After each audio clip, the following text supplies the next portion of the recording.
क्रांती news, आवाज सर्वसामान्यांचा।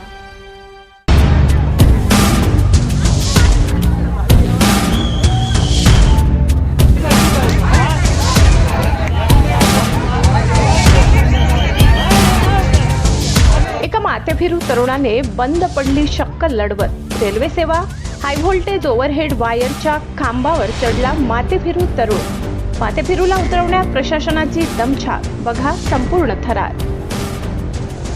उत्तर भारताचे प्रवेशद्वार म्हणून ओळखल्या जाणाऱ्या नाशिक जिल्ह्यातील मनमाड रेल्वे स्थानकात सायंकाळी 5 वाजेच्या सुमारास एका तरुणाने अचानक रेल्वेच्या हाय व्होल्टेज ओव्हरहेड वायरवरील खांबावर चढल्याने रेल्वे स्थानकात एकच खळबळ उडाली। तब्बल 1.5 ते 2 तास हा तरुण वरतीच होता असे प्रत्यक्षदर्शीचे म्हणणे आहे। दरम्यान रेल्वे प्रशासनाचे कर्मचारी आणि स्थानकातील वेंडर यांनी घटनेची दखल घेत माथेफिरू तरुणाला चक्क दोऱ्याने बांधून सुखरूपपणे खाली उतरवले।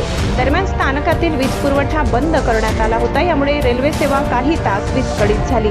या घटनेमुळे स्थानकातील रेल्वे पोलीस प्रशासन करते तरी काय असा प्रश्न प्रवाशांसह नागरिकांनी उपस्थित केलाय। महाराष्ट्र क्रांती न्यूज साठी वृत्त संकलन विभाग मनमाड। अशाच नवनवीन बातम्या पाहण्यासाठी आमच्या महाराष्ट्र क्रांती न्यूज या YouTube चॅनलला लाईक करा, सबस्क्राईब करा आणि बेल आयकॉनला प्रेस करा।